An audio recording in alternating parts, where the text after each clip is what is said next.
안녕하세요. 제가 몽골을 다녀온 이후로 대자연에 꽂혀버렸단 말이에요. 유럽을 가기에는 비용 측면에서 조금 부담스러워서 편도 5시간 정도 걸려서 갈 수 있는 가성비 여행지. 이번 9월 달에 카자흐스탄이랑 키르기즈스탄 다녀왔거든요. 이제부터 파워제이의 요약 영상 시작해보겠습니다. 7, 8월에 주로 많이 가시는 것 같더라고요. 9월 초에 다녀왔는데 선선한 가을 날씨 정도, 요즘 날씨 정도였습니다. 9월 중순까지는 갈만한 것 같으니까 가실 분들은 한번 참고해보시면 좋을 것 같습니다.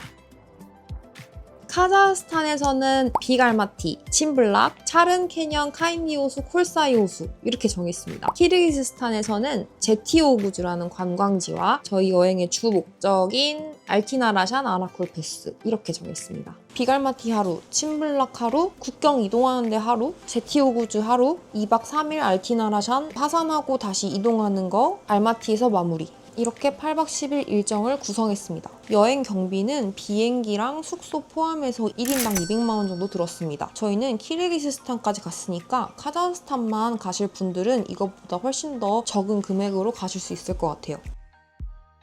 카자흐스탄에서 가장 추천할 만한 여행지는 저는 비갈마티라고 생각을 합니다. 정상이 2557m거든요. 정상의 호수가 말도 안 되게 청량한 색깔입니다. 파워에이드를 물에 풀어놓은 색깔 같았어요. 정상까지는 차량이나 말, 도보로 이동이 가능한데 저희는 도보로 이동을 했고요. 절반은 엄청 가파른 파이프길, 절반은 완만한 길로 올라갔고 하산은 전부 완만한 길로 했습니다. 생각보다 빡센 곳이니까 적당한 등산 복장 차림으로 가시는 걸 권해드립니다. 두 번째로 침블락은 말도 안 되는 암벽산이랑 케이블카를 3번 타면은 정상에서 만년설까지 볼 수 있습니다. 스위스 같은 곳에서 이미 대자연을 만끽하고 오신 분들은 그닥 만족하지 못한다는 후기를 제가 봤거든요. 내가 스위스에서 대자연을 보진 못했다. 가성비 대자연을 보고 싶다. 라고 하면은 침블락도 만족할 만한 여행지가 될 것 같습니다. 저희도 그랬고요. 두 번째 케이블카 정착지에 카페가 있거든요. 그 카페에서 커피 한잔 하시면서 경치를 즐기고 오시는 것도 추천드립니다. 세 번째로 차른 캐년, 카인디 호수, 콜사이 호수는 카자흐스탄과 키르기스스탄 중간에 있는 여행지라고 보시면 됩니다. 그래서 이 세 곳을 찍고 다시 카자흐스탄 알마티로 돌아오는 방법도 있지만 저희는 제의 아니겠습니까? 효율. 그래서 키르기스스탄으로 이동하는 길에 이 세 개의 관광지를 모두 봤거든요. 저는 특히나 차른 캐년이 정말 만족스러웠습니다. 몽골에서 다양작이랑 차강소브라가를 제가 봤었거든요. 그래서 차른 캐년에 대해서 별 감흥이 없을 거라고 생각을 했는데 거대한 협곡 사이를 걸어가는 느낌이 정말 말도 안 되게 신비로웠습니다. 시간 되시는 분들은 차른 캐년 입구부터 약 2km 정도를 걸어가면 차른강이 나오거든요. 거기를 찍고 돌아오시는 거를 추천드립니다. 저희처럼 프라이빗 밴을 이용하면 머무는 시간이 생각보다 길지 않거든요. 그래서 시간상 무리이고 아침부터 체력 소모를 하고 싶지 않으신 분들은 굳이 차른강을 찍고 오는 것보다는 차른 캐년 주변에서 사진도 찍고 풍경을 감상하고 오시는 걸 추천드립니다. 카인디 호수는 일본의 청해 호수보다 규모도 훨씬 컸고요. 주변의 산세 때문에 그런지 더 멋있게 느껴졌습니다. 근데 여기도 빡세거든요. 저희가 이 세 곳을 간 날도 25,000보 정도를 걸었어요. 그래서 구두 같은 걸 신으시면 좀 불편하실 수도 있다는 점 알아두시면 좋을 것 같습니다. 다음으로는 키르기스스탄 여행지인데요. 갈만한 곳이 어디 있나 찾아보다가 7개의 황소 바위라는 의미의 제티오구즈를 다녀왔는데요. 카라콜 시내에서 그렇게 멀지도 않고요. 맞은편에 보면은 카페가 있거든요. 여기 카페가 웬만한 커피숍 저리 가라 할 정도로 맛있었습니다. 그리고 알티나라샨 아라쿨 패스. 이번 여행 주 목적이었던 이유는 이 해발고도 3,920m의 산이거든요. 여기를 오르면서 보는 풍경이 장관이라고 하더라고요. 그리고 정상의 호수까지 보는 것이 목표였습니다. 풍경이 정말 대박이었어요. 내가 진짜 작아지는 느낌이 들더라고요. 저희는 이 산을 등반하는데 2박 3일 일정을 잡고 갔습니다. 1박 2일로 등반하시는 분도 있는 것 같은데 2박 3일치 짐 15kg를 메고 첫날에는 16km를 걸어 올라갔거든요. 너무 무리해서 그런지 다음날에 몸이 너무 안 좋은 거예요. 3,000m가 넘는 산을 하루 만에 등반한다는 게 결코 쉬운 일은 아닌 것 같으니까요. 숙소에 올라가 올라가는데 하루, 숙소에 짐을 넣고 정상을 찍고 돌아오는데 하루, 하산하는데 2시간 반에서 3시간 정도 걸리니까 이렇게 일정을 잡으시는 게 몸이 덜 피로하고 좋지 않을까 싶어요. 이 모든 일정이 생각보다 힘드니까 각오를 단단히 하고 가시는 게 좋을 것 같습니다. 올라가는 루트는 2가지가 있어요. 일정과 숙소에 맞게 올라가시면 될 것 같습니다. 카자흐스탄에서는 빅 알마티 투어를 이용했습니다. 투어사는 조인미 아시아였고요. 투어랄 건 없고 대부분의 사람들이 빅 알마티 올라가는 그 입구가 있거든요. 거기 입구까지 차량으로 데려다주고 시간에 맞춰 하산하면은 다시 드롭 장소로 내려주는 그 정도의 역할만 딱 합니다. 굳이 투어를 이용할 필요는 없다는 생각이 들었습니다. 키르기스스탄으로 넘어갈 때 비행기로 넘어가는 방법이 있긴 한데요. 저희는 프라이빗 밴을 이용해서 넘어가는 것으로 결정했습니다. 이 프라이빗 밴을 이용해 키르기스스탄으로 넘어가면서 차릉캐년, 쿨사요수, 카인리호수 이 3곳을 모두 들렸거든요. 왕복 이동과 관광을 포함해서 총 16시간 걸렸고요. 알마티로 다시 돌아오는 데는 6시간 정도 소요됐습니다. 관광지에 내려주는 역할 정도만 하고요. 주 목적은 키르기스스탄으로 드롭을 해주는 역할입니다. 카자흐스탄에서 저희가 묵었던 에어비앤비를 추천해드리려고 하는데요. 더블 베드 2개 있고 다이닝룸도 있었습니다. 꽤나 넓고 빨래도 가능해서 이곳 완전 추천드립니다. 주변에 마트랑 저렴한 과일 가게도 많습니다. 알티나라샨 올라가기 전에 듀엣 게스트하우스라고 한국인에게 유명한 게스트하우스에 숙박을 했는데요. 호스트가 주변 관광지에 대한 정보가 빠삭해서 이용하는데 정말 편하더라고요. 게스트하우스에서 식당과 카페도 운영하고 바로 옆에는 조그만한 기념품 샵도 있거든요. 시설도 꽤 괜찮으니까 한 번쯤 이용해보시는 걸 추천드립니다. 정말 정보가 없던 곳 중에 하나가 엘자 게스트하우스입니다. 이곳은 아라쿨패스로 올라가기 전에 중간쯤에 있는 게스트하우스 밀집 지역이 있거든요. 거기에서 한국인들이 꽤나 많이 머무는 숙소입니다. 일단 가장 논란이 많은 게 샤워 시설이거든요. 있습니다. 샤워 시설. 대신 샤워를 할 거냐 온천을 할 거냐 둘 중에 하나만 선택을 해야 하고요. 온천은 여러 명이 공용으로 이용을 하기도 하고 물을 잘 안 갈고 시설이 조금 열악하다는 후기를 봐서 샤워를 선택을 했고요. 고산이다 보니까 물을 데우는 데 시간이 좀 소요가 돼서 30분 정도 걸리거든요. 저는 타이밍을 잘못 맞춰서 진짜 거의 얼음물 샤워를 했습니다. 그래서 바디티슈나 샤워캡으로 샤워를 대신하는 것을 더 추천드립니다. 아니면 저처럼 겨우겨우 올라갔는데 얼음물로 샤워를 해서 몸이 안 좋아진 경험을 하실 수가 있습니다.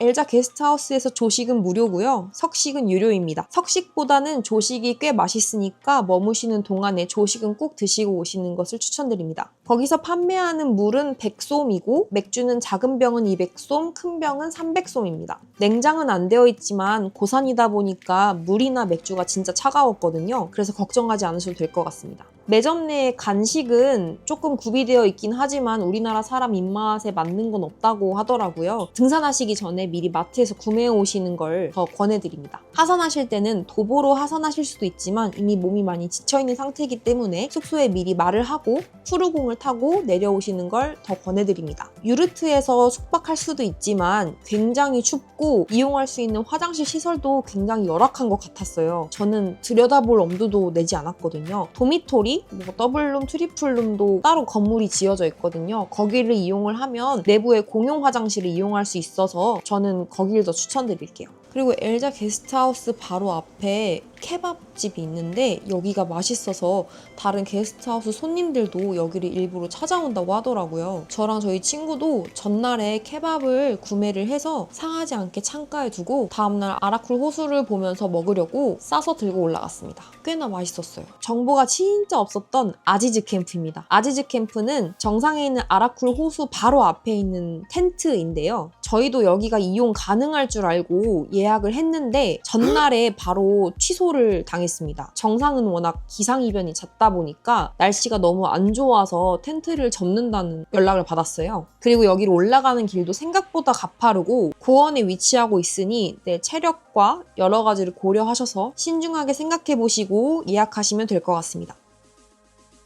첫 번째로 국경 검문소인데요. 도로 위에 국경 검문소가 있거든요. 카자흐스탄에서 키르기스스탄으로 넘어갈 때는 30분밖에 걸리지 않았는데 반대로 돌아오는 길에는 2시간이 넘게 걸렸습니다. 앞에 차가 얼마나 밀려 있느냐, 국경 검문소의 상황에 따라서 대기줄이 하염없이 길어질 수 있거든요. 그러니까 국경을 이동하는 날에는 가능하면 스케줄을 잡지 마시고 이동하시기만 하는 걸 더 권해드립니다. 가시기 전에 입장료나 현금 지불이 필요하거나 이런 걸 미리 계산을 하셔서 각각 카자흐스탄과 키르기스스탄 나눠서 환전을 하시는 거를 권해드리는데요. 많이 쓰이는 화폐가 아니기 때문에 다시 달러로 환전하는 게 어려울 수도 있어요. 저희처럼 도로 위 국경을 넘으시는 분들은 카라콜에 도착하자마자 드라이버한테 환전소에 꼭 들려달라고 말씀을 해주세요. 거기로 아마 내려주실 겁니다. 정 안 되면 일부 금액은 게스트하우스에서도 환전이 가능하거든요. 근데 게스트하우스에서 그만한 돈이 있어야 환전이 되는 거잖아요. 이 사정은 아무도 모르는 거니까요. 환전소에서 꼭 환전을 하시는 걸 추천드립니다. 저희는 다행히 호스트가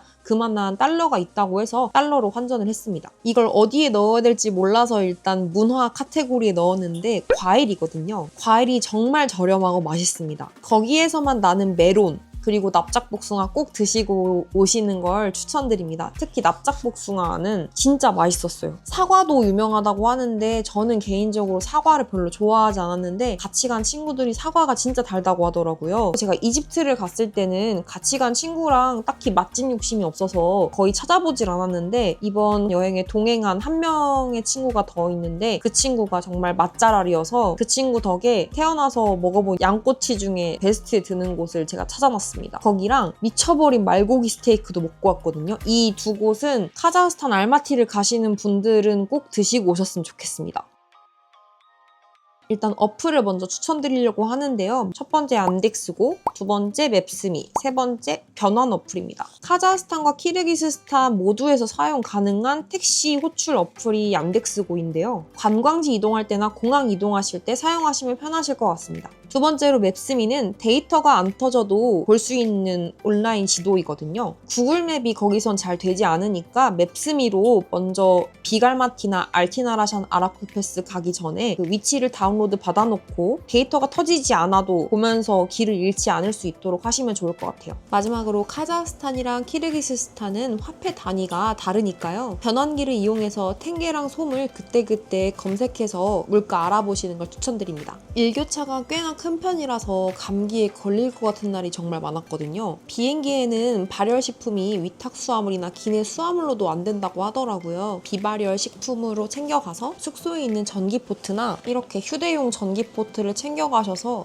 한식이 땡기거나 감기 걸릴 것 같은 날에 한 끼씩 드시면 좋을 것 같습니다. 또 키르기스스탄 가셔서 등반하실 분들은 정상은 꽤나 추우니까 경량 패딩, 핫팩, 후리스 등을 챙겨가시는 걸 추천드립니다. 이거는 카자흐스탄, 키르기스스탄 여행 추천템이라기보다는 그냥 부피가 작은데 활용도 높은 멀티탭을 제가 찾았거든요. 여기에 콘센트를 꼽을 수 있고 이곳에 C타입 2개, USB 포트까지 꼽을 수 있습니다. 총 4개의 기기를 충전할 수 있는 멀티탭인데 부피가 요만해요. 여행하실 때 유용하게 쓰실 수 있을 것 같습니다. 알티나라샨 아라쿨패스 등반하실 분들은 게스트하우스에 주로 콘센트가 없거든요. 공용 주방에나 가야지 전기가 통하는 한 2-3시간만 충전을 할 수 있는데 충전이 어려우니까 보조 배터리 가져가시는 걸 추천드려요. 근데 데이터가 안 터지다 보니까 휴대폰 사용량도 그렇게 많진 않더라고요. 일단 저는 2만짜리 2개와 1만짜리 1개를 챙겨갔습니다. 이번 여행에서 진심으로 유용했던 건데요. 샤워캡이랑 바디티슈거든요. 제가 얼음물로 샤워를 하고 다음날 몸살기를 얻고 그날의 반성을 하면서 이 샤워캡이랑 바디티슈로 샤워를 대신 했는데 광명을 찾았습니다. 헤어캡인데 머리에 쓰고 조물조물 하면은 거품이 나고 몇 분 하다가 벗고 나서 수건으로 머리를 말려주면 되거든요. 머리를 감는 것과 비슷한 효과가 있대요. 생각보다 오래 유지되고 향도 좋아서 만족했고요. 바디티슈도 이거 펼치면은 일반 수건만한 사이즈가 되는데 생각보다 쾌적했습니다. 저희가 짠 일정 중간중간에는 트레킹 일정이 있었잖아요. 그래서 등산용품, 그리고 링티, 에너지겔 같은 체력을 보충해줄 수 있는 그 식료품과 고산병을 막아줄 수 있는 고산병 약, 물집 방지 패드도 추천드립니다. 추천드립니다. 고산병 약은 사실 처방받아야 되는 약인데요. 처방받는 게 쉽지는 않다고 알고 있어요. 큰 약국에 가시면은 고산병 증상을 개선할 수 있는 그 포로된 영양제 같은 거를 패키지로 파는 게 있거든요. 이거를 동네 약국에서 사는 것과 공항에서 사는 게 가격이 2배 차이라는 거예요. 큰 약국 보이시면은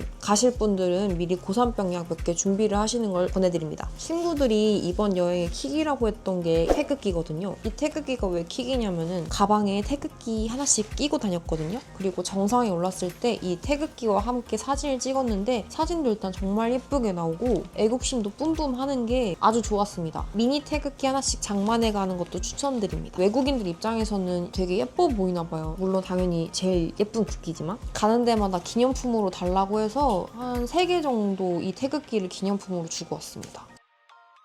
카자흐스탄과 키르기스스탄에선 꿀이 유명하더라고요. 근데 부피랑 무게가 꽤 나가잖아요. 저희는 키르기스스탄 이시쿨 브랜드 샵이라는 곳에서 50g짜리 미니 꿀을 여러 개를 샀는데요. 선물용으로 괜찮습니다. 원래 다른 게 유명하다고 알고 있는데 이 꿀은 저희가 갔을 때 모든 마트에 품절이었어요. 이게 없을 수도 있으니까 혹시 키르기스스탄 이시쿨 브랜드 샵 가실 분들은 여기서 미니 꿀 선물용으로 사오시는 걸 추천드리고요. 참고로 입자가 씹히는 꿀입니다. 건강에는 훨씬 더 좋다고 하더라고요. 두 번째로 초콜릿인데요. 특별한 맛은 아니었는데 카자흐스탄 국기가 새겨진 초콜릿이다 보니까 기념품으로 많이 사오시기도 하고 유명한 회사에서 만든 유서 깊은 초콜릿이라고 하더라고요. 세 번째로 꼬냑인데요. 여기 카자흐스탄은 꼬냑도 유명하다고 하더라고요. 저는 이 가성비 좋은 꼬냑을 사왔는데 이 500ml에 10,000원이 안 되는 돈이었거든요. 이거는 주로 하이볼로 많이 먹는다고 해서 저도 먹어봤는데 익숙한 달콤한 와인 맛이 나서 술 좋아하시는 분들은 사오시면 좋을 것 같습니다.